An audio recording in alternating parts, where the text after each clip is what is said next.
Hey, welcome back.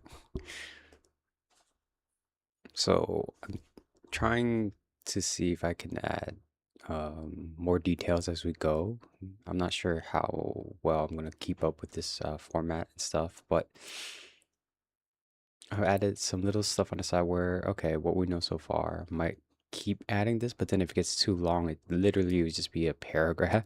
So I might just keep short summaries of like, oh, we're currently on reading chapter 2 and then yada yada, right? Let me space this out better. There, currently in chapter 2, what we know. I don't know why it gets cut off near the bottom, but this is as far as the text can go. And then if I keep going more, I think it'll just get really small. But yeah, I might edit this to like change depending on what chapter. Maybe like, oh, what we need to keep mindful of, right? But so far in chapter 1, what we know is Palapi. I think he called them that because of their position, I guess. Like, think of it, maybe it might be a career thing. Like, you guys are now Palapis, not as a race, but as a identifier, right? You are a librarian as a career, but a pupil as a student, so that you are that now, right? And then what kind of a catalog each children are not masters, well, except for Jennifer, which they mentioned because she has a sash, but the rest aren't masters, but knowledgeable in these categories.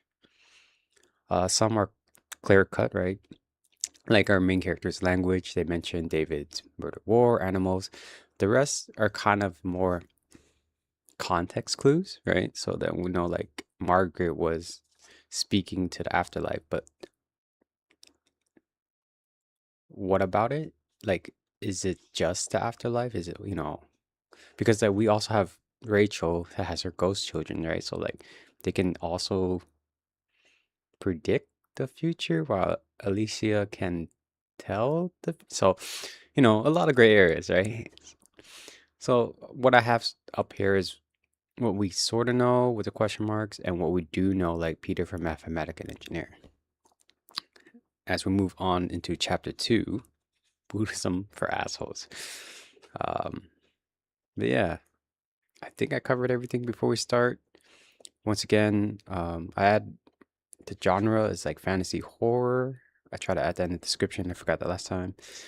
Um, there will be like a short trigger warning, like later chapters. I'll try to point that out before it happens for sure. It touched on it briefly. I think it's done well, right? Not over long, but just enough to just get the idea across. But in this chapter, well, I don't actually remember what's in this chapter, but it's like we're not there yet. But anyways, let's start now on chapter 2, Buddhism for assholes. I kind of forgot why it's called this, but I'm looking forward to it. Chapter 2. So, she says, do you want to break into a house? Steve froze for a long moment, his mouth hanging open. Over by the bar, he heard a series of clicks in the bowels of the automated musical instrument juke. Somebody had dropped a penny. He set his chords back down on the table, unsipped. What's her name again? Christy? Kathy? Beg pardon? He said finally. Then it came to him. Carolyn. You're kidding, right? She took a drag off her cigarette. The coal flared, casting an orange glow over a half dozen greasy shot glass and a small pile of chicken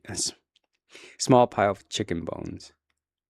Nope, I'm completely serious. The AMI juke whirled. A moment later, the opening thunder of Benny Goodman's Sing Sing Sing boomed out across the bar, like the war drums of some savage lost tribe.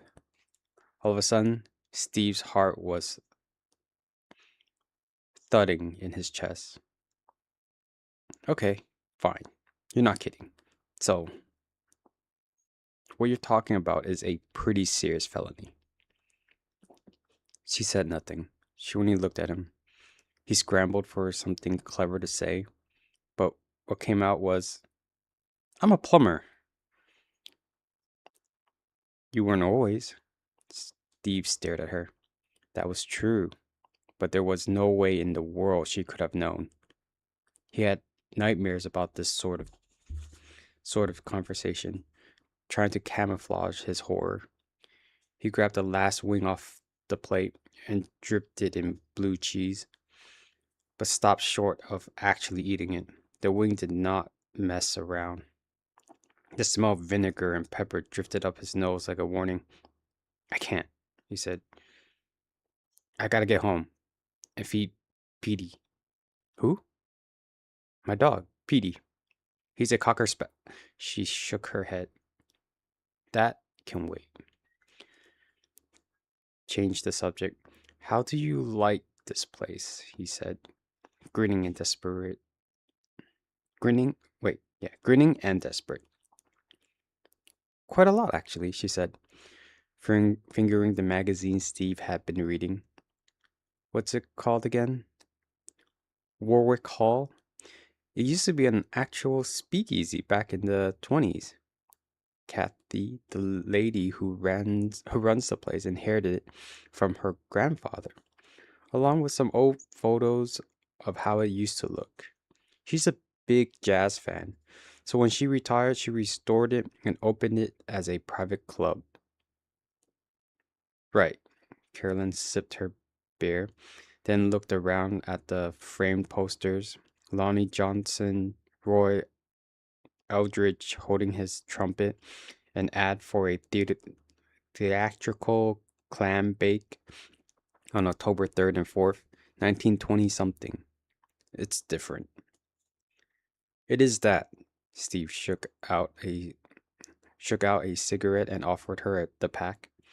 As she took it, he noticed although the nails of her right hand were unpainted and gnawed away almost to the quick, the one on her left were long and manicured, lacquered red. Weird. He lit their cigarettes off a single match. Oops. I started coming here because it was the only bar around you can still smoke in, but it grew on me.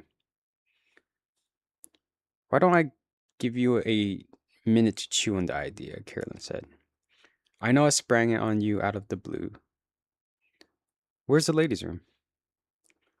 No need to think it over. The answer is no, ladies is no need to think it over. The answer is no. Ladies is in the back that way. He jerked a thumb over his shoulder. I've never been in there, but on the urinal in the men's room, you will have to pull a brass chain to flush. It took me a minute to figure it out. He paused. Who are you exactly? I told you. Carolyn said, I'm a librarian. Okay. At first, the way she looked, Christmas sweater completely with reindeers, all spandex, bicycle shorts, red rubber, galosh with 1980s leg warmers, made him think she was a schizophrenic. Now, he doubted that was it. Okay, he thought, not schizophrenic. What then? Carolyn wasn't unduly burdened with good grooming, but neither was she unattractive. He got the impression that she was also very smart. About an hour and a half earlier, she sauntered up with a couple of beers, introduced herself, and asked if she could sit down. Steve, a bachelor with no attachment other than his dog, had said sure. They talked for a while. She peppered him with questions and answered his questions vaguely. All the while, she studied him with dark brown eyes. Steve had kind of sort of gathered the impression that she worked at the university, maybe as some sort of linguistic She spoke French to Kath and surprised another regular, Eddie Hugh, by being fluent in Chinese. Librarian kind of fits too, though. He imagined her, frizzed haired, surrounded by teetering stacks of books, muttering into a stained mug of staff long coffee as she schemed her burglary. He grinned and shook his head. No way. He ordered another pitcher. The beer beat Carolyn back to the table by a good couple of minutes. Steve pounded himself another glass as he drank. He decided to change his diagnosis from schizophrenia to doesn't give a fuck about clothes. A lot of people claim not to give a fuck about clothes, but those who actually didn't were rare. Not entirely unheard of, though. A guy Steve had gone to high school with, Bob something, spent 2 years on a South Pacific island as part of some weirdly successful drug running scheme. When he got back, he was rich as hell. 2 Ferraris, for Christ's sakes. But he would wear an old thing. Bob, he remembered, had once. I'm back, she said. Sorry. She had a pretty smile. Hope you're up for another round, he said, nodding at the pitcher. Sure. He poured for her. If you don't mind me saying so, this is weird. How do you mean? The librarian I know aren't into, like, I don't know. Oh, the librarians I know are into, like, I don't know, tea and cozy mysteries, not breaking and entering. Well, yeah, there is a different kind of library. This is a different kind of library. I'm afraid I'm going to need a bit more in the way of explanation. As soon as the question was out of his mouth, he regretted it. You're not actually considering this, are you? He took a quick spiritual inventory. No, I'm not. He was curious, though. I got a problem, Carolyn said. My sister said you might have the sort of experience required to solve it. Like, what sort of experience are we talking about? Residential locks, nothing special, and a Lorax alarm. That's it? His mind went out to the toolbox in the back of his truck. He had his plumbing tools, sure, torch, solder, pipe, cutter, wrench, but there were other things as well. Wire cutters, crowbars, a multimeter, a small metal ruler that he could use to. No, he clamped down on the thought, but it was too late. Something inside him had came awake and was beginning to stir. That's it, she said. Easy peasy. Who's your sister? Her name's Rachel. You wouldn't know her. He thought about it. You're right. I don't recall meeting anyone by that name. She certainly wasn't part of the small, very small circle of people who knew about his former career. So, how does this Rachel person know so much about me? I'm honestly not clear on it myself, but she's very good at finding things out. And what exactly did she find out about me? Carolyn lit another cigarette and blew twin columns of smoke out of her nostrils. She said you got a knack for mechanical things, an outlaw streak, and that you've committed over 100 burglaries. 112, I think she said. That was true. It was almost 10 years out of date. Suddenly, his stomach was in knots. The thing he had done, and worse, the things he hadn't done back then, were always circling, never far from his thoughts.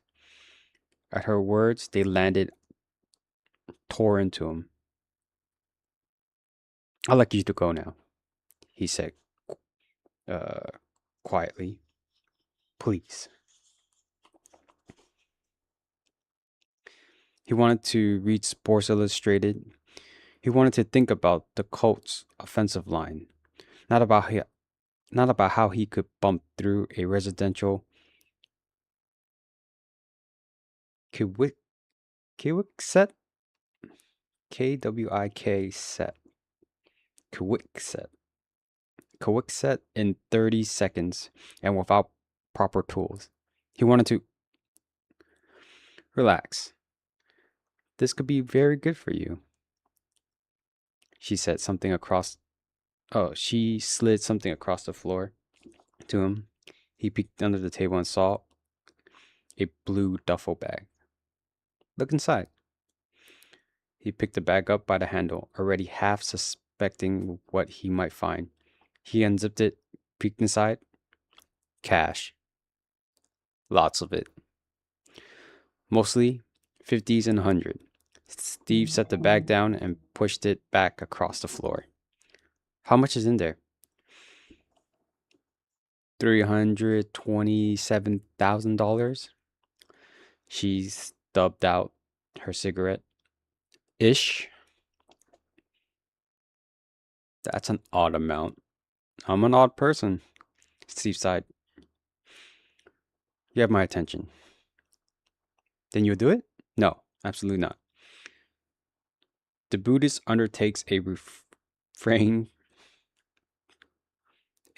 The Buddhist undertakes to refrain from taking that which is not given. He paused, grimaced. The previous year he had declared $58,000 on his taxes. His credit and debt were just slightly less than that. Maybe. He lit another cigarette. That's a lot of money. Is it, I suppose? It is to me, anyways. You rich? She shrugged. My father. Ah, rich daddy. That explains some of it, anyways. How you come up with... How much did you say it was? $327,000. I went to the bank. Money really isn't a problem for me. Well, that be enough? Will that be enough? I can get more. It should cover it, he said. I used to know qualified people, who would do the job like this for $300. He waited, not unhopefully, for her to rescind the offer or maybe ask for an introduction to the qualified people. Instead, they stared at each other for a while. You are the one I want, she said. If it's not the money, then what's holding you back? He thought of explaining to her how he was trying to do better. He could say, sometimes I feel like a new plant, like I just sprouted from the dirt, like I'm trying to stretch up from the sun. Instead, what he said was, I'm trying to figure out what you get out of this. Is it some kind of rich kid extreme sport? You bored? She snorted, laughing. No, I'm the exact opposite of bored. What then? Something was taken from me a number of years ago, something precious. She gave him a flintly smile. I mean to have it back. I'll need a little more detail. What are you talking about? Diamonds? Jewels? He hesitated. Drugs? Nothing like that. More like sentimental value. That's all I can tell you. And why me? You come highly recommended. Steve considered. Over Carolyn's shoulder, over the dance floor, Eddie, Hugh, and Kath were practicing the Charleston. They're getting pretty good, too. Steve remembered what it felt like to be good at something. For a time, in some circles, he had been a little bit well known. Maybe somebody remembered. All right, he said finally. I can accept that, I guess. Couple more questions, though. Shoot. You sure what? You sure that? You sure that whatever it is, we'll just be dealing with basic residential alarms? No safe, no exotic locks, nothing like that. I'm sure. How do you know? My sister again. Steve opened his mouth and wondered about the quality of her information. Then it occurred to him that he couldn't have told her exactly how many jobs he'd done if you put a gun to his head. 112 sounds about right, though. So instead, he said, "Last question. What if whatever it is you're after isn't there?" Excuse me. "You get the cash anyways." She smiled slightly, leaned in a little closer. "Maybe even a bonus." She cocked an eyebrow, smiled just a little flirtatiously. Steve considered this before she dropped the burglary bombshell. He's been hoping for the conversation might head towards flirty land. But now, let's keep it simple, he said. The money should do me just fine. When do you want to go? You do it then? Her legs were strong and tan. When she moved, she could see the muscles working under when she moved, you can see the muscle working under her skin. Yeah, he said, already knowing in his heart what a terrible idea it was. I guess. No time like the present. Part 2.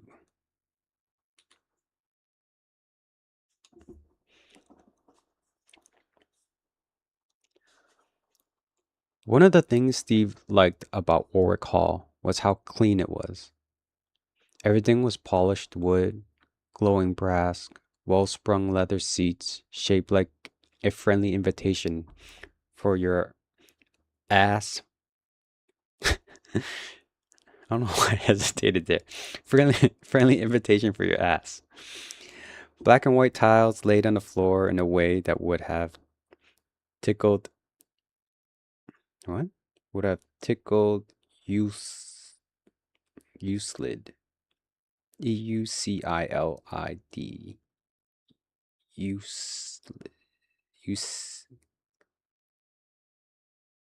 Euclid? Euclid? That atmosphere broke as soon as you went out of the front door, though. To get back to the modern world, you had to climb a couple of flights of greasy concrete steps to the street. The stairway was black with ancient dirt, the sort of place stray cats go to die. Drifts of macrap accumulated in the corner, cigarettes butt, fast food bags, a Dasani bottle of half full of tobacco spit. Tonight was chilly, which kept the smell down. But in the summer, he held his breath while he climbed. Carolyn didn't like it either. She had removed her rubber boots in the bar, but put them back on in the threshold. Then took them off again at the top of the stairs. Her leg warmers were candy striped in the many colors of the unfashionable rainbow. Oh hell, I got to ask. Where did you even get those things anyways? He pointed at the galoshes. I'm staying with a lady. She had them in her closet. Without the rain boots and her feet were bare. The parking lot were crushed gravel. Walking on it didn't seem to bother her. That's my truck over there. It was a white work truck, a couple of years old. Hodgson Plumbing, stenciled in red letters on the door. The locks on his equipment were Madeco. The best chicks dig it. I know. Try to contain yourself. It had turned cold after the sun went down. His breath puffed white as he spoke. She tilted her head at him, a quizzical expression on her face. Not funny. Never mind. He got in the driver's side. She fumbled at the door handle. Is it jammed? She gave a small, nervous smile and fumbled harder. He reached across the seat to open the door from the side. Thanks. She tossed her galosh and the bag with the 327,000 onto the floorboard, there to languish among the Mountain Dew bottles and empty bags of beef jerky. She curled up on the bench seat, leg folded beneath her, flexible as an 8-year-old. I got a spare jacket in the back. You want to borrow it? It's chilly out. She shook her head. No thanks. I'm fine. Steve cranked the truck. It rumbled to life. Cold air began to pour out of the vents. Last chance, he thought. Last chance to back out of this. He glanced at the floorboard. In the phlegmy yellow glow of the street lamp, he could see a bundle of money outlined against the canvas of the bag. He grimaced, the way you do when you swallow medicine. You got an address for this place? No. Then how am I? Take a left out of the parking lot. Go 2 miles and he held up his hand. Not yet. I thought we were going tonight. We are, but first we gotta talk. Ah, okay. You ever done this before? Not exactly, no. You got the the high sprung type? Nervous?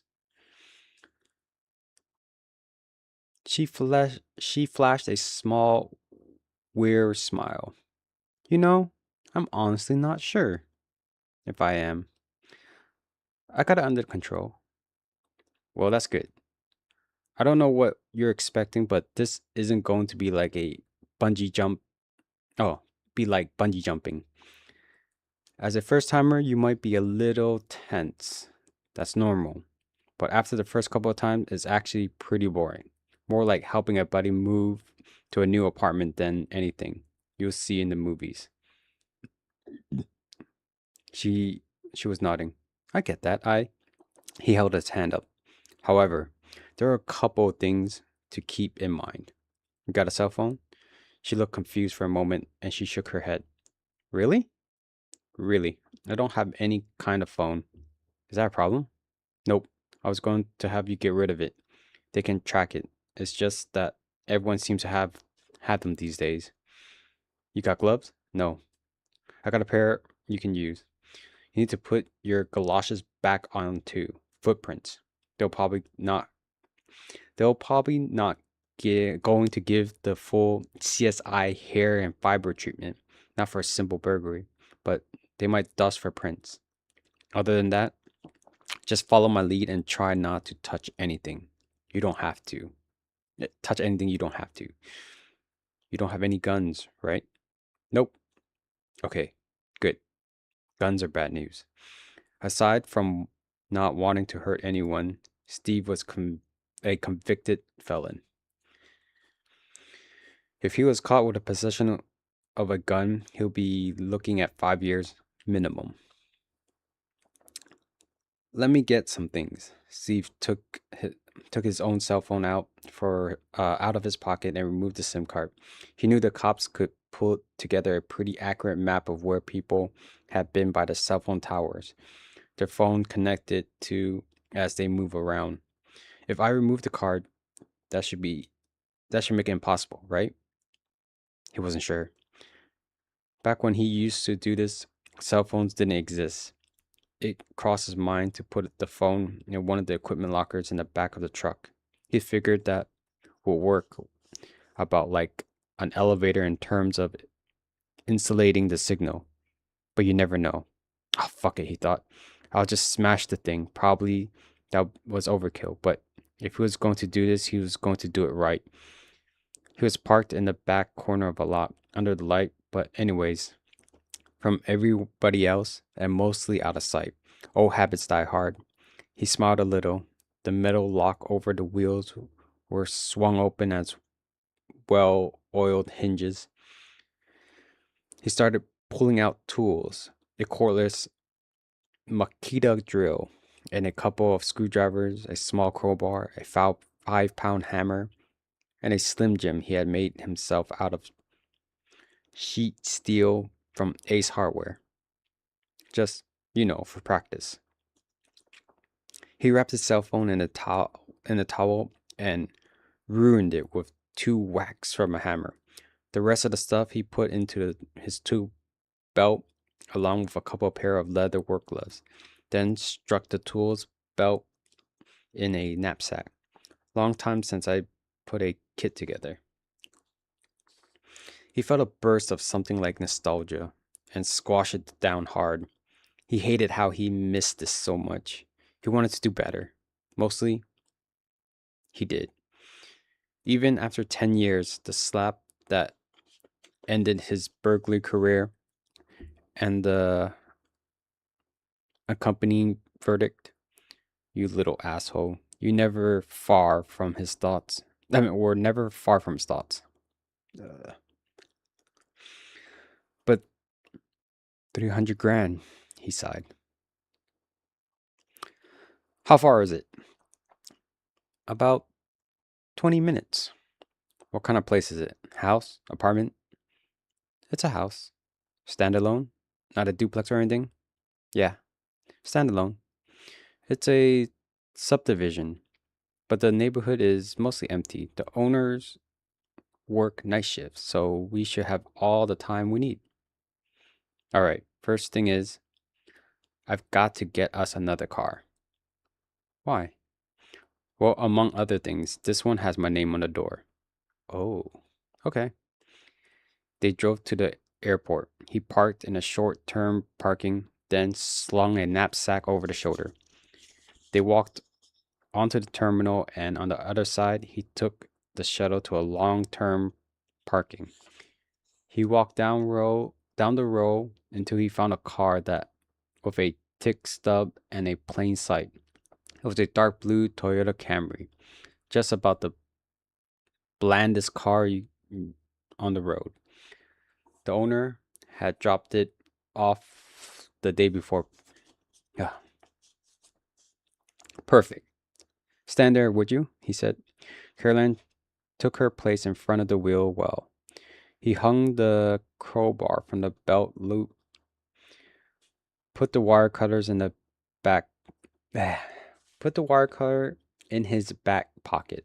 Then he took the long strip of sheet steel out of the knapsack, slid it between the rubber and the window, slipped open the lock. He was ready for the car alarm to go off, but never did. He popped the trunk from the inside of the car, tossed his knapsack in there. You coming? She walked around and got into the passenger seat. That was quick, she said. My sister was right about you. That's why you pay me the big bucks.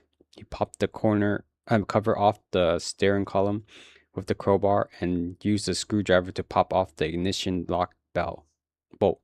The Toyota started on the first try. Some of the exits from the lot were automated, but the electronic trail of his credit card would leave if he swiped it. What? Oh, but the electric trail from his credit card would leave if he swiped it would be more or less conclusive proof of his Grand Theft Camry. So instead, he replaced a small metal cover on the steering column and had cash ready on him when he got to the window. He needn't have bothered. The lot attendant, a bored looking black guy in his 50s, was watching TV. He never looked up. They slipped out into the night. Entering part 3. Let me just silence this for a little bit.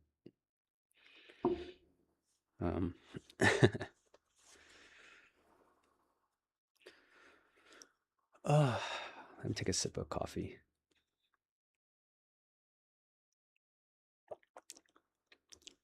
My reading has been like kind of stuttery. Let's see if I can fix this in part 3. In his secret heart, Steve fancied that he was a Buddhist. That's where it comes in. A couple of years ago, following a whim, he picked up a copy of Buddhism for Dummies in the bookstore. He kept it under the bed. Now it was a dog-eared, the page stained with the coffee grease and spilled coke of repeated reading. Sometimes when he couldn't sleep, he fantasized about giving up all his worldly belongings and moving to Tibet. He would join the monastery, ideally one about halfway up the mountain. He would shave his head. There would be bamboo, pandas, and tea. He would wear an orange robe. Probably in the afternoon, there would be chanting. Buddhism, he thought, is a clean religion. He never heard about how 8 people, 2 children, just got blown the fuck up as part of a long standing conflict between Buddhism and whoever. Buddhists never knocked on your door just when the game was getting good to hand you a track about a great guy Prince Siddhartha was. Maybe it was just the fact that he didn't know about Buddhists in real life, but he clung to the hope that they might really be different. Probably that was bullshit. Probably, if you actually went to Buddhist service, you'll find out that they were just as petty and fucked up as everyone else. Maybe between chants, they talk about how so and so were wearing last season's robe and how the incense like Zhangwai burned the other day was the shitty, cheap stuff because his family was so poor. Ha ha ha. But this was Virginia, and he was a plumber. Why not? Why not pretend? He never went so far as to even fantasize about buying a plane ticket, of course. He wasn't stupid. Pretend for the sake of argument that his vision of Buddhism ideals had a base in reality. The fact that he himself is still just a piece of shit with shaved head and orange robe was bound to come out sooner or later. Probably sooner, he thought. The Buddha was pretty clear about subjects of stealing. If you kill, lie, or steal, you dig up your own roots. And if you cannot master yourself, the harm you do turn against you grievously. The G in grievously was capitalized, and yet, he thought, the mental equivalent of a sigh. Here I am, left up there. Left up there, Carolyn said. Say again, please. I said, turn left up there, by the red car. They had been driving for about 20 minutes, Carolyn giving directions. Left here, right on the big road. Whoops. Sorry, turn around. Her voice was low and throaty. It was hypnotic. Also, Steve's sense of direction was crap. 5 minutes out of the airport, he had already been utterly lost. They might as well have been in Fiji. Nagoya. The moon. What? Why is it just the moon? A sentence. They might as well have been. Oh, I see. God damn it. My reading comprehension skills is good, guys, right? They might as well have been in Fiji. Nagoya. The moon. Are you sure you know where you're going? Oh, yes. Are we getting close? Another few minutes, not long. She was sitting curled up in the passenger seat with her back to the door. Her posture, together with her tight bicycle shorts, showed a lot of her legs. He was having trouble not staring at her legs. Every time they drove past a billboard or road sign on her side, he'd sneak a peek. She didn't seem to mind, or indeed notice. Turn there, she said. Here? No. Next one down. Where that? Yes. She smiled at him, her eyes feral in the moonlight. We're close now. The road ahead was dark. They were well outside the city, edging onto the farm country. They drove onto a mostly empty subdivision. It was big, or designed to be big. It had enough acres for maybe 100 houses, with postage stamps sized yards.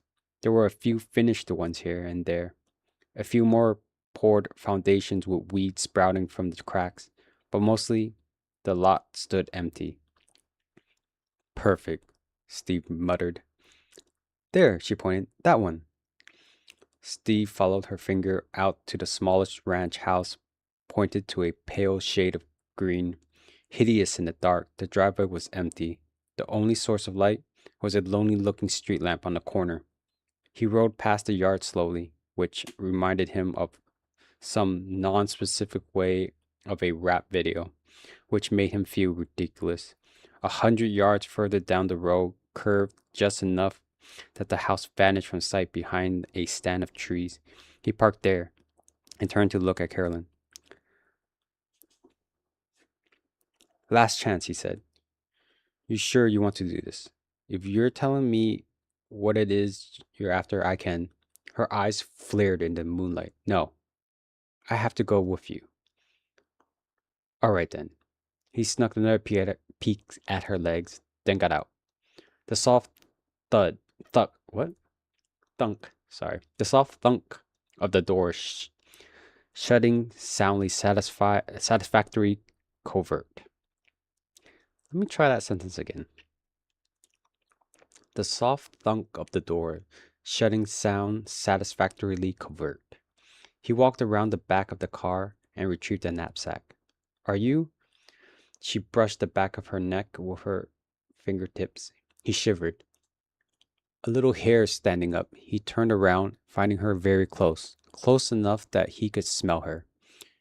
She smelled a bit like she hadn't bathed in, well, a while, but it was a good kind. If you hadn't bathed in a while, musky, feminine. His nostril flared.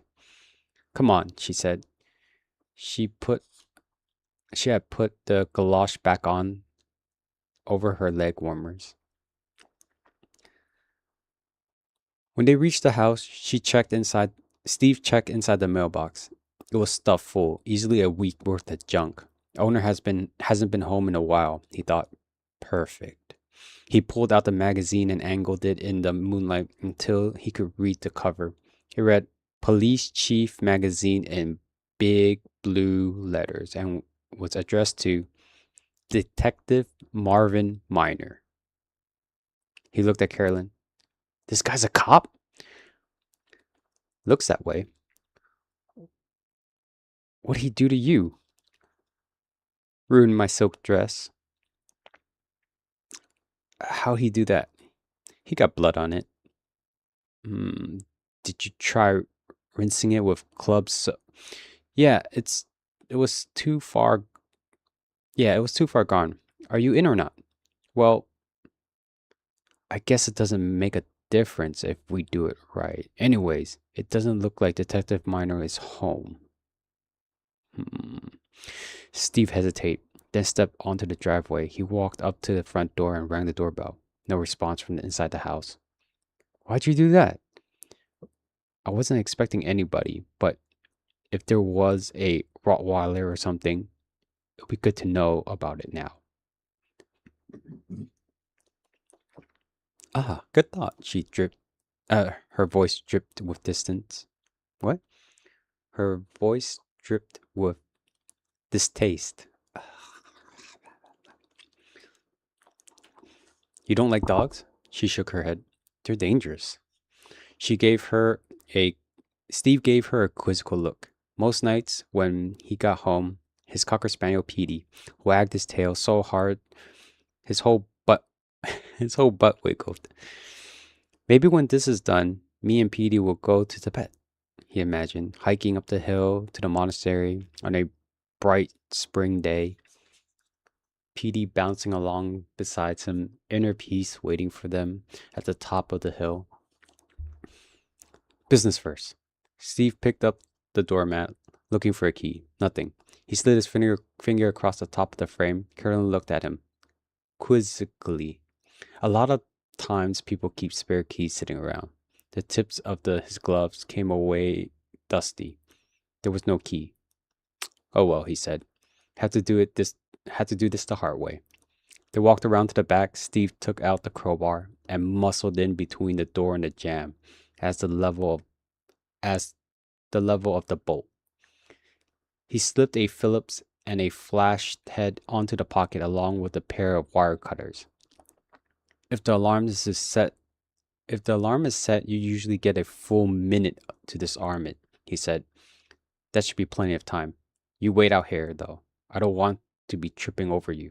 She nodded. Steve pulled the crowbar, grunted, the door jamb bent open an inch, and so, enough the bolt slipped free of its housing. The door popped open into the darkness. Warm air rolled out from the inside. He waited, but nothing beeped. I think we caught a break. The alarm isn't set. Inside, it was very dark. All the windows were curtained. Thick, heavy things that the moonlight and that lonely street lamp couldn't penetrate.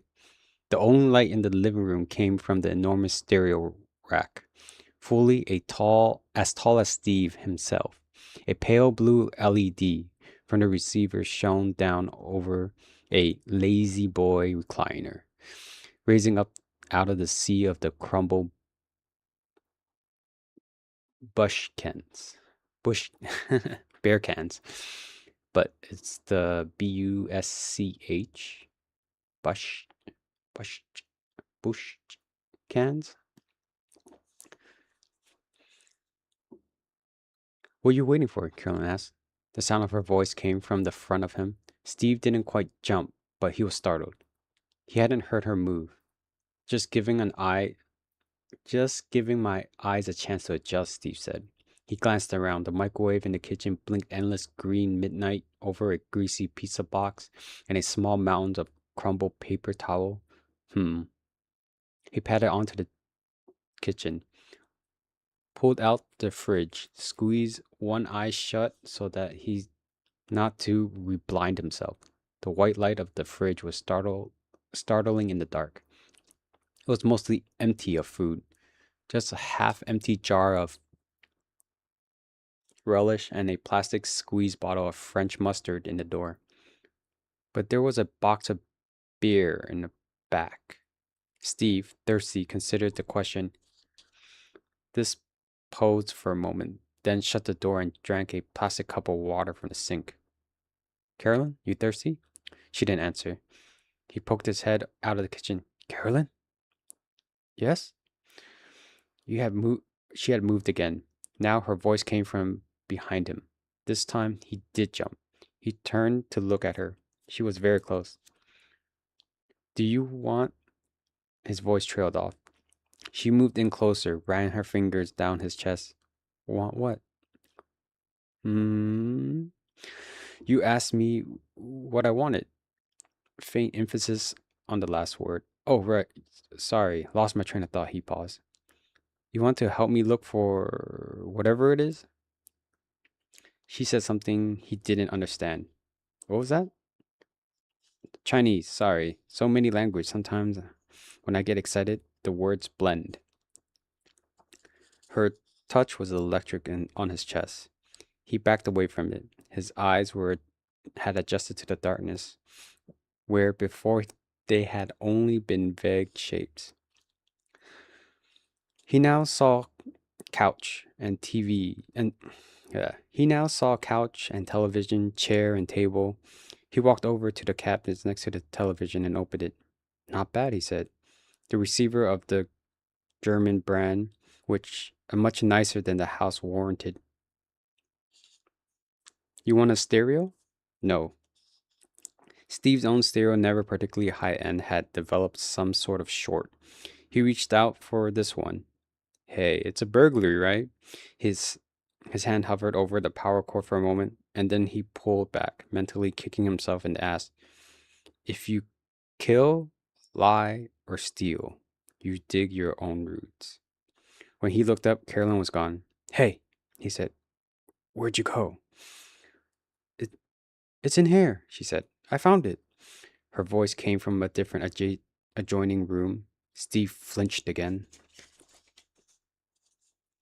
Found what? He followed the sound. She was in the dining room. She sat on a long, formal table, feet dangling silhouette against the pale light of the street lamp. The china cabinet loomed behind her like a black throne. Carolyn? Come here, she said. Her legs were slightly parted. He went and stood before her. "Where is it?" "Here," she said. She reached out to him, slid her hand around the back of his neck, pulled him close. "Wait," Steve said, not resisting much. "What?" She tilted her head a little, leaned forward, kissed him. Her lips were full, soft. She tasted of salt and copper. For a moment, he let himself go. He sank down into the kiss. But it was his nature that he did not close his eyes. Behind her, reflected in the glass plate of the china cabinet, something moved. Steve jerked away, spun around. In the shadow of the corner of the room stood a man who was holding a long gun. "Whoa," Steve said, raising his hand. "Wait a minute." "I'm sorry, Steve," Carolyn said. Somehow, she had managed to slip off the table and move to the other side of the room. "You're under arrest," the man said. He leveled a gun at Steve. "Yes," Steve said.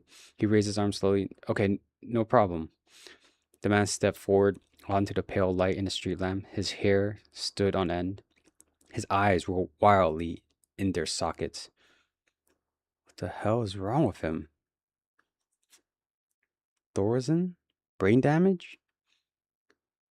"You're under arrest," the man said again, raising a gun to his shoulder. "Right," Steve said. "Okay.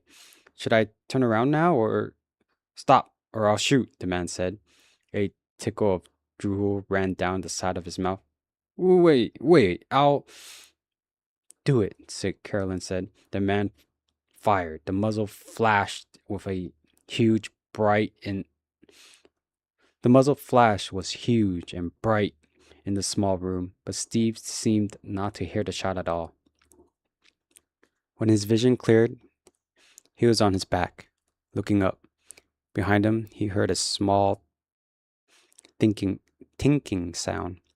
He rolled his eyes towards it, saw a chunk of glass falling out from the china cabinet. It made a pretty sound. "What's that on the plates?" he wondered. "It's all dark and drippy." Carolyn leaned into his field of vision. "I'm sorry," she said again. "I help. I gotta get home. Gotta feed Petey. Got go." She reached down, touched his cheek. Darkness. Part 4. When Steve was dead, Carolyn took a moment to get hold of herself. She squeezed her eyes shut and blew out a long breath. "You're under arrest," Detective Miner said again. He had resumed tottering around. Now he was in the corner, his back to her. He took a step forward and bumped into the wall. She walked over to him, turned him around gently, took the shotgun from him. He surrendered it without protest. She gave it an expert pump, jacking another round into the chamber, then set it on the dining room table. She was careful not to look at Stevie's body. Then she took Detective Miner by the shoulders and steered him into the archway between the dining room and the kitchen. "Stand here," she said. He focused on her for a moment, then rolled his eyes again. "You're under arrest," he said. He didn't move, though. Carolyn walked around to Steve's right side. She picked up the shotgun and wrapped the dead fingers of his left hand around the pump, holding it in place with her own. She put his right index finger on the trigger. She aimed the gun at Detective Miner. Miner watched this without much interest. "Stop, or I'll shoot." She pulled the trigger. The blast caught Miner in the chest, obliterating his heart and lungs and sending a good bit of tissue out a fist-sized hole in his back. He dropped to the floor. She set the gun down and walked over to the light switch. There, she took off her right glove and rolled her thumb across the brass plates around the switch carefully not to smear. When she was done, she put the gloves back on. Finished now. She took her hand away, leaving the gun in Steve's grip. She turned around and faced him. Even now, she did not allow herself to weep. Instead, the infinite gentleness, she reached down and shut his eyes. Du, du bichi? Dai, dai, daibuchi. Daibu. Hmm. Daibuchi, she said, touching the skin of his cheek. Yukama kutu nu, she said. Jesus désolé, and ekhek yolef, and lo siento. Uh, my nu mafakala divu, and het spit me, and gemelito, gemelito, ikadfandai, ikadfandai, and ben benu, oh, ben benu kozetsu tu kuzetchicho, and atan nagara, and on and on.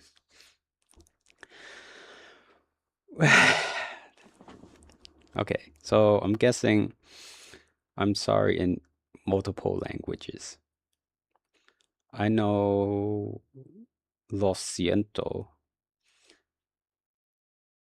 I'm pretty sure I might know one more in here that maybe I'm just not reading it correctly.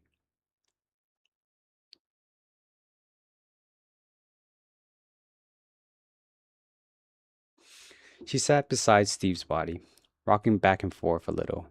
Hugging herself, she took his head in her lap. Silver moonlight lit the room full of broken things alone. She dispensed with lies. All that night she held him, brushing his hair with his fingers tips, speaking softly, saying, I'm sorry, saying, forgive me, saying, I'll make it better, and I promise it'll be okay, over and over again in every language that there ever was. Okay, so I was close, but it's equivalent to I'm sorry. So other things similar. Oh, we have an interlude. Oh, excuse me. Okay, we're now on interlude. Interlude 1 from the east. Thunder.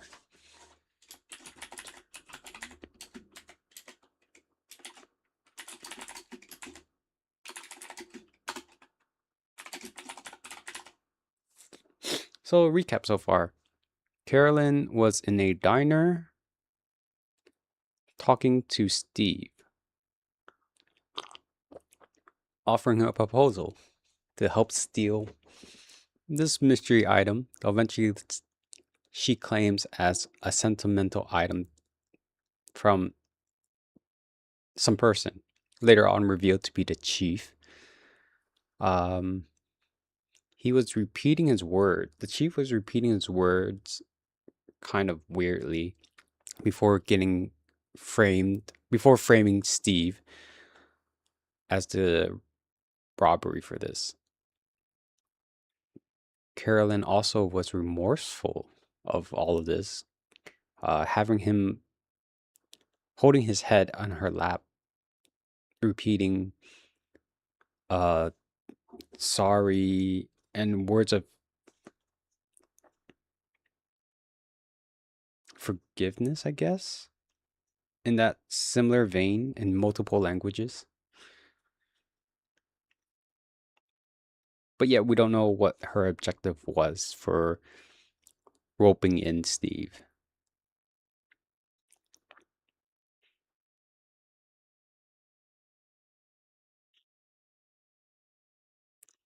She been to that diner multiple times in years too.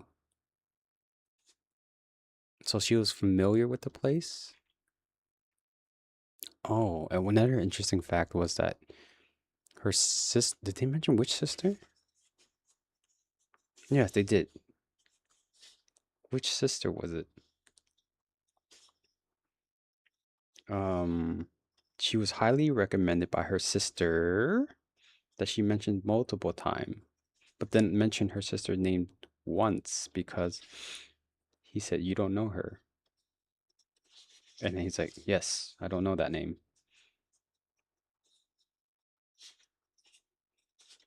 She played, I mean, she had money because of her father, so they do have access to at least 375,000 unless they emptied out the whole bank account. Well, uncertain.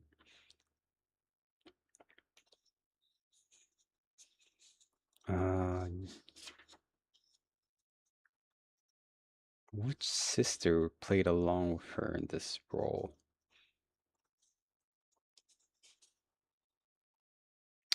One of the house, Christmas sweater. Who's your sister? Ah, Rachel. Rachel. Got it. And Rachel is Ghost Children. Oh, okay.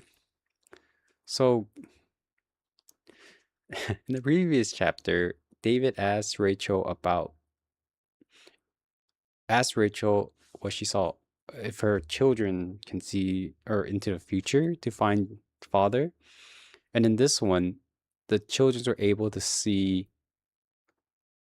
Steve's past.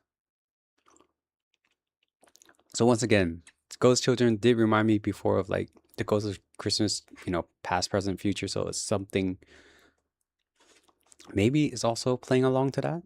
What we know so far is the ghost. I don't know if it's just ghost people or that one instance is specifically mentioning only ghost children, but we know that the ghost children can go read future and past right now. But Alicia also can tell accurate fortune, I guess. So that's kind of weird. But anyways, Rachel and Carolyn was in this chapter, and a new character named Steve. Oh, two new characters. Wait, yeah, two new characters. Steve and Chief.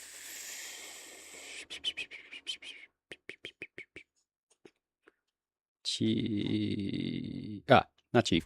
Detective Marvin Minor.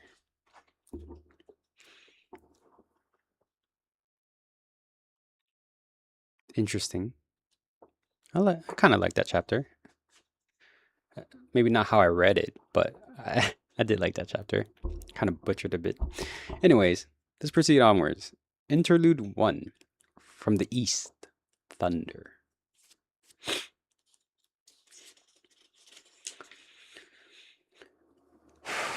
After Isha and Aisha were killed, David brought the two deer's carcass back with him to the library. One over his shoulder. The next morning, he's one over each shoulder.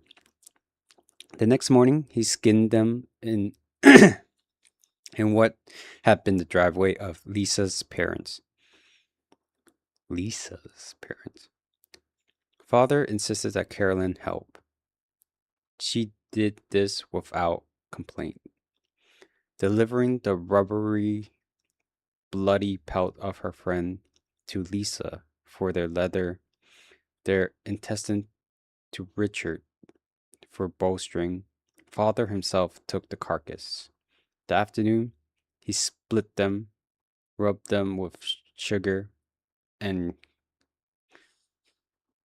come in and roasted them in his bronze bull. Carolyn asked father not to make a big deal about her homecoming, but he insisted. Everyone who was anyone in father's court attended. The ambassador of the Forgotten Lands came bearing the regret of his mistress. He wore a black robe, roasting hot. What? In his black robe, smoking hot against the code of the living world. The last monstruaken? The last monstro. Maybe I'm reading Struaken. Monstruken made a appearance as well, which was a great honor. He lived barricaded in the crown of the Black Pyramid at the end of time, and he rarely manifests in the former world. Some say that he was just an older incarnation of Father himself. Carolyn watched closely for signs of this either way, but saw nothing. There were others as well, 2 dozens of all in all. The Duke, Liesel, and others she did not know. The noble guests laughed and bantered among themselves as they ate. In the firelight, the dare grease was shiny on their cheeks. Carolyn did not eat, even before all the guests had arrived. She asked to be excused to her cell. She wished, she said, to catch up with her studies. Father peered at her for a moment, then nodded. A week or so later, he tested her, quizzing her about the event of the summer. First in the Mandarin, then first in Mandarin, then in the Argon of Low Dragons. Father said that he was pleased with her progress. Carolyn smiled and thanked him. Life went on this way for some time. The day Michael knocked on her door was perhaps years after the banquet. She would have been 10 years old then. Carolyn, Carolyn's chamber beneath the jade floor of the library was cool, dark, but out in the Garrison Oak, the summer solstice was approaching. There was, they were allowed to go outside in the evening, but after what had happened the week before, she did not want to. She shuddered. Not after, not after Rachel. Rachel's catalog was concerned with the prediction and with the prediction and manipulation of possible futures. Let's write this down. Ghost children has now become manipulation. What? That's crazy. Prediction and manipulation. Oops. Oh, it's not going to look good on the stream.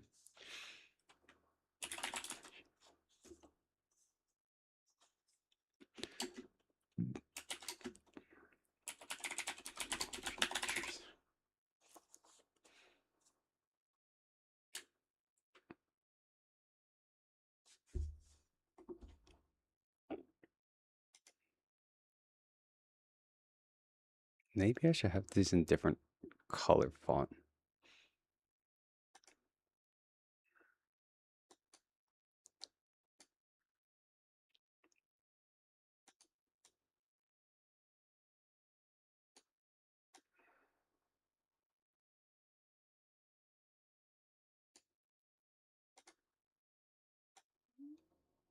Oh, you know what? I'll just need to add a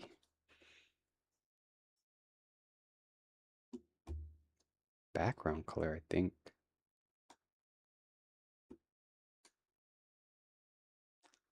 Yeah, that's about it.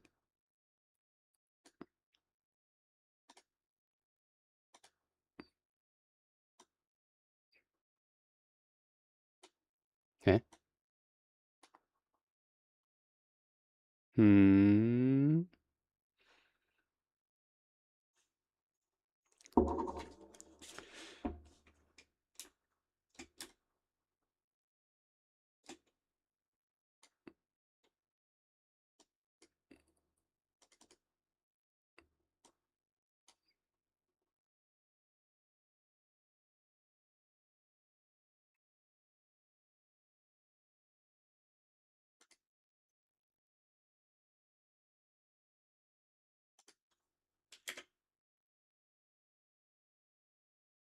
Why does that get cut off?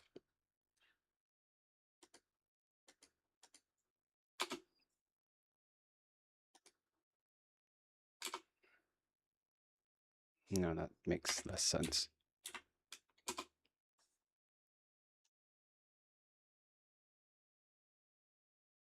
Okay, I'm spending too much time on this. Anyways, now we know Rachel's catalog. Rachel's catalog was concerned with the prediction and manipulation of the possible futures. Sometimes this was accomplished via what? Mathematical and mathematical calculations. Other times she would read what? She would read portents of the cloud, the waves. But for the most part, Rachel learned of the future by sending out agents. The agents were her children, or rather their ghosts. In order to make in order to make agents of them, father required that Rachel strangled them. Ah, okay. In order to make agents of them, father required Rachel to strangle them in their cribs. Usually at the age of 9 months, it was important, father said, that she do this herself. Rachel first came to understand this and with on her 12th birthday. 3 weeks previous, 2 weeks later, she attempted to escape. One night, when father was away, she ran for it, darting through the long shadows of the summer twilight, bare feet crunching down in the lawns grown yellow and brittle and in the drought. Dane saw her, of course. He was the other's sentinel. What? He and the other sentinels took her down just short of the subdivision sign. They ripped her to bits as a children's watch. Rachel's right hand, bloody, poked out of the mess of fiery bodies. 2 fingers were gone. She grasped for. There was a sound at Carolyn's door, very soft, like a brush, a paw against wood. I I don't remember Rachel having to go through that. But what? That's at 12 years old. She had to end lives of to make agents. So ghost children is literal. I chose this book, by the way.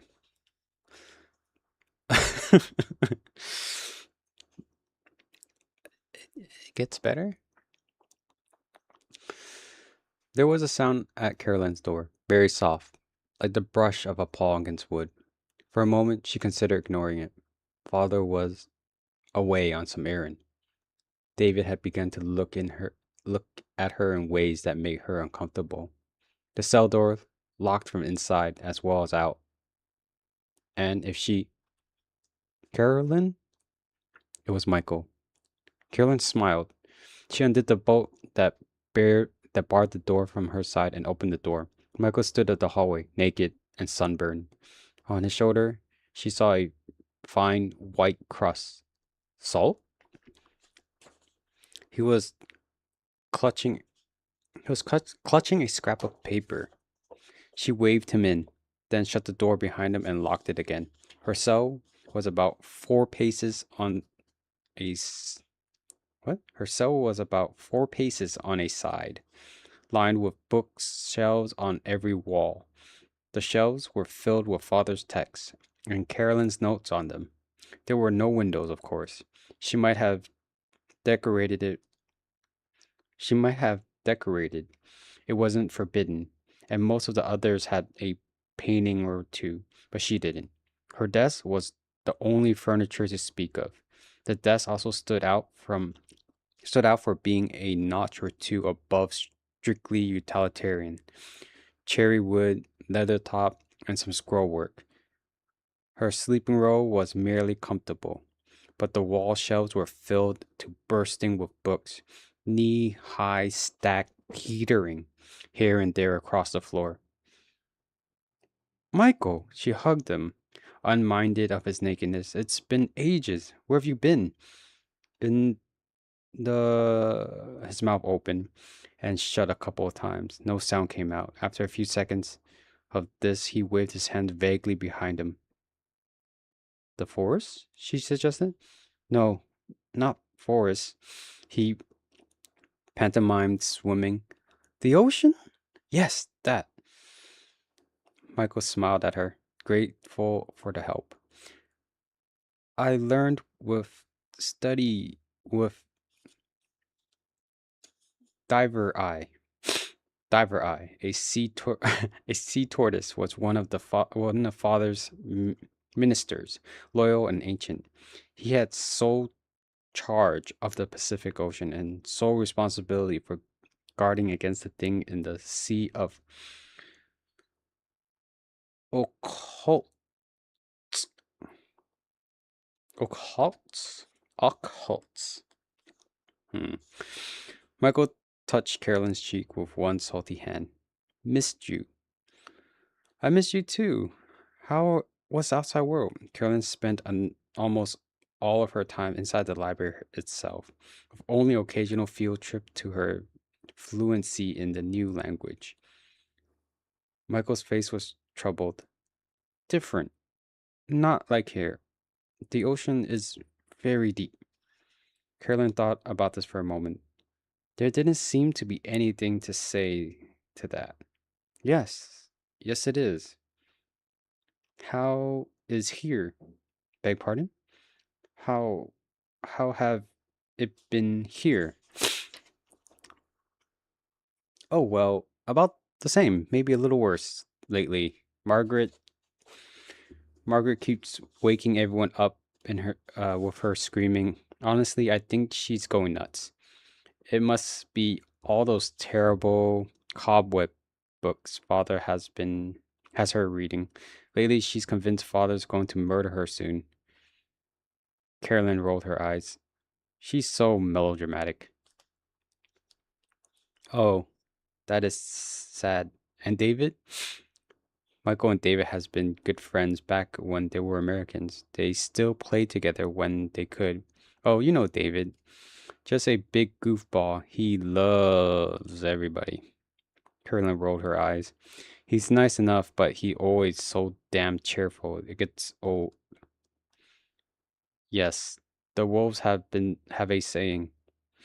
Here, Michael made wolf noises. Um, yes. It it means hard, too big for the hunt, Dave said.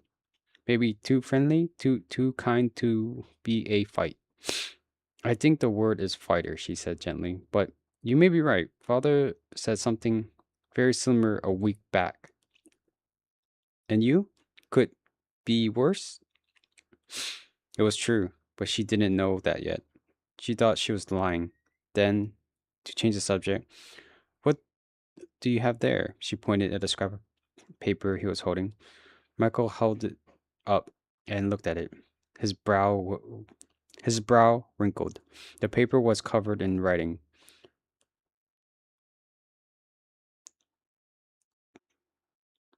Cuneiform? Cuneiform. Cuneiform. Cuneiform, she saw. Not papali. Father says he waves his hand over his hands up and down the paper, then handed it to her. Of course. It was fairly common for father to send one of the children's or another in her into her for translation, and Michael could barely read Palapi words. Most of his education came from the woods and creatures therein, not books. She took the paper from him and scanned it for a moment. Shall I read you the whole thing? Michael looked pained. Could you? He made a squishing gesture with his hands and looked at her hopelessly.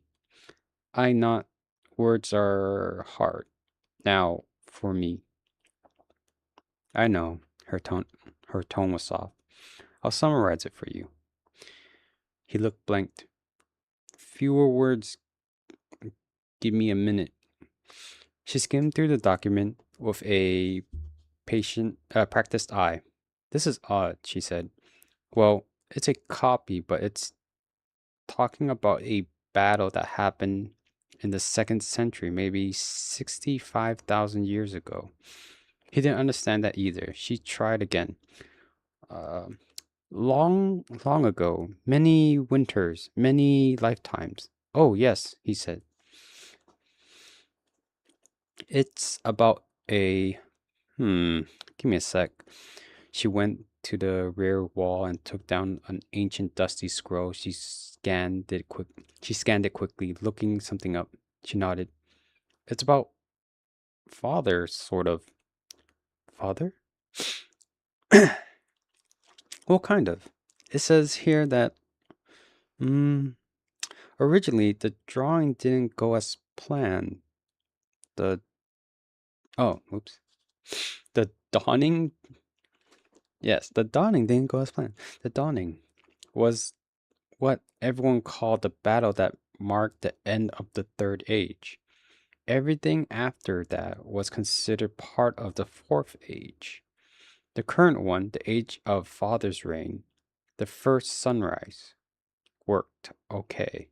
And the silent ones, I think it's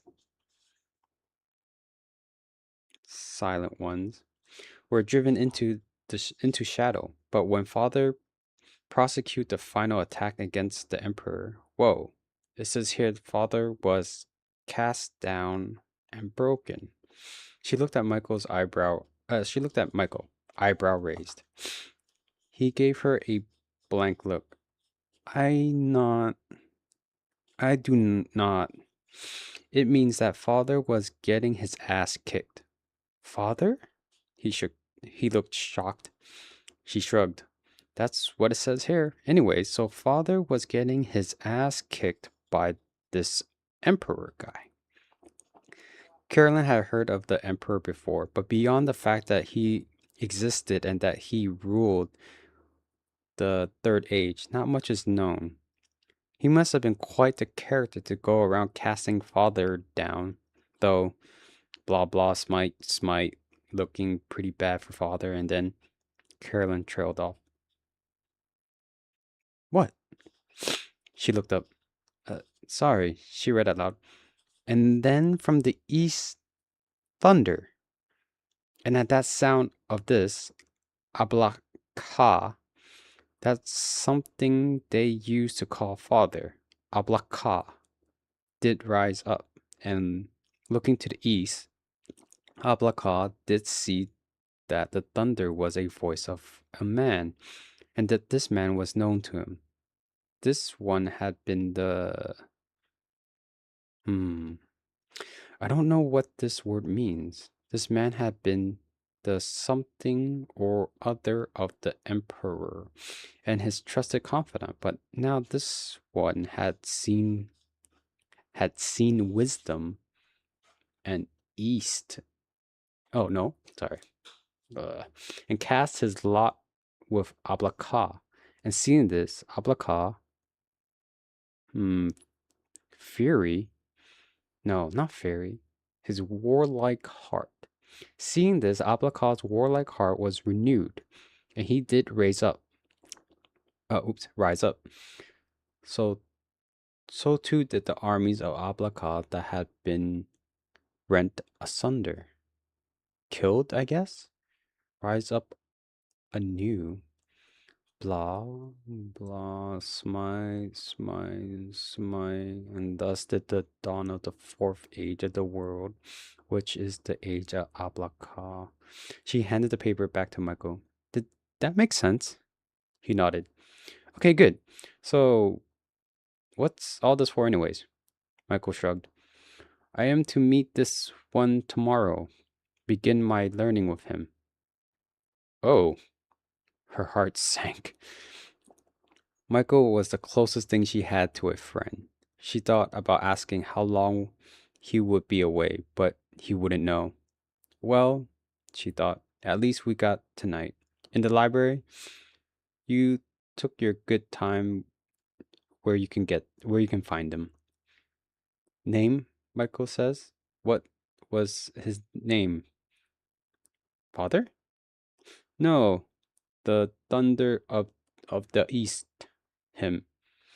Carolyn squinted down at the manuscript in her small hands, already dry and permanently stained with ink. Nombunanga, she said. His name was Nombunanga. Ooh, Nombunanga was introduced in chapter 1. He was the oh shit, was he was the god of the forest, I think? And they were supposed to meet up with the kids after yeah, meet up with all the children because he was also concerned of missing father. The kids were all kind of nervous and scared of Nombunanga arriving, of whenever he arrives. But this is a flashback to when the Thunder of the East is also the Thunder of the East, aka Nobunaga, is to meet with Michael, and Michael is to learn from him. This interlude was mostly about how the following days after Isha and Asha, the deers, her friends, um, were made example of to solidify her will to study, right?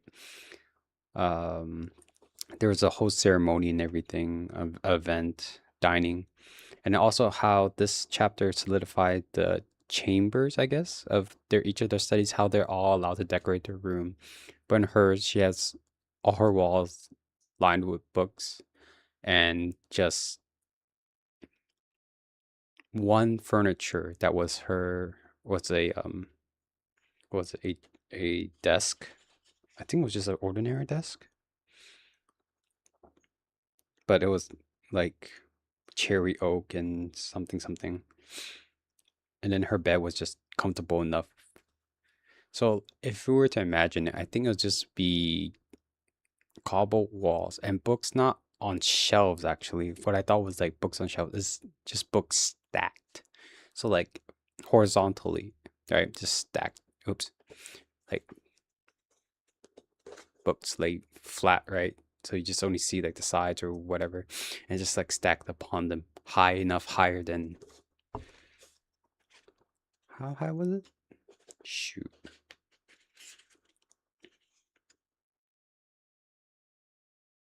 Where was it? Fighter? No, this is back when translating. Where did it? Her cell. Her cell, 4 paces to the side, lined with. Oh, no, no. Okay. Okay. Pace to the side, lined with bookshelves on every wall. So there are bookshelves. The shelves were filled with father's texts. Carolyn noted on them. No windows, of course. Not decorated. Her desk was the only furniture to speak of. The desk also stood out for being a notch or two above strictly utilitarian. So I don't know what that actually implies. Cherry wood, leather top, kind of really old fashioned, scroll work. Merely, oh, her sleeping robe was merely comfortable, so it was just there for practical use to allow her to sleep at night. But the wall shelves were filled and burst with books. And knee-high stack Okay, knee-high stacks teetered here and there across the floor. So bookshelves all over and small little cities of side horizontal books as she just walks across them. Fun. Fun descriptors. Yeah. So that will stop us at chapter 3, the denial that shreds. Um yeah, each chapter so far has been at least definitely not reminiscent, example of how dark this book can be, and the sense of humor is kind of like subtle, I would say. Um, like in the first chapter, we got laughed because of the tutu, right? Like David Hare is in a camo vest, but then also in tutu.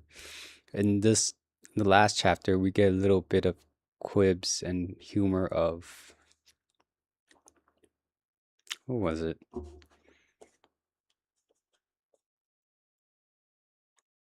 Maybe David. I mean, maybe Michael was a comic.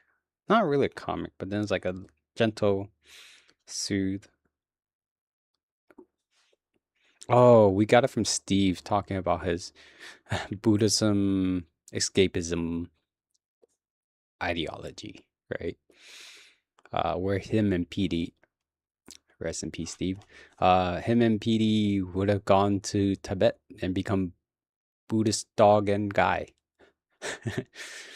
uh, but yeah, so far,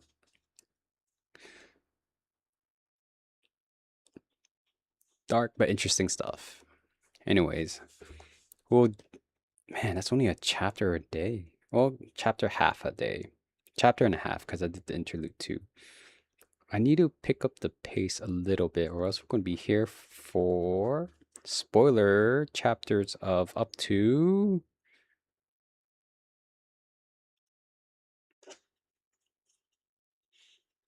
um up to 14 chapters. 14 days. Hey, that's not too bad. At this pace, maybe 7 weeks of this. Every weekend we do a chapter. Every weekend we do 2 chapters. Every week, yeah. So every Sunday or Saturday or Sunday, 1 chapter a day, 2 chapters a week for 7 weeks. Not too bad, I guess. Definitely could go faster. Sorry for like the choppy reading earlier. I'll maybe I'll try to chug more coffee faster or something, or maybe like wind down or wind up. I can't tell which one I need, but yeah. Thanks again for chilling with me, I guess. And next week we'll start chapter. Let me actually start writing this here. Chapter 3. Oops.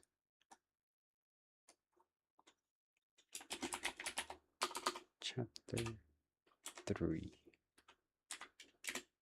Um, the denial. What? The denial that shreds.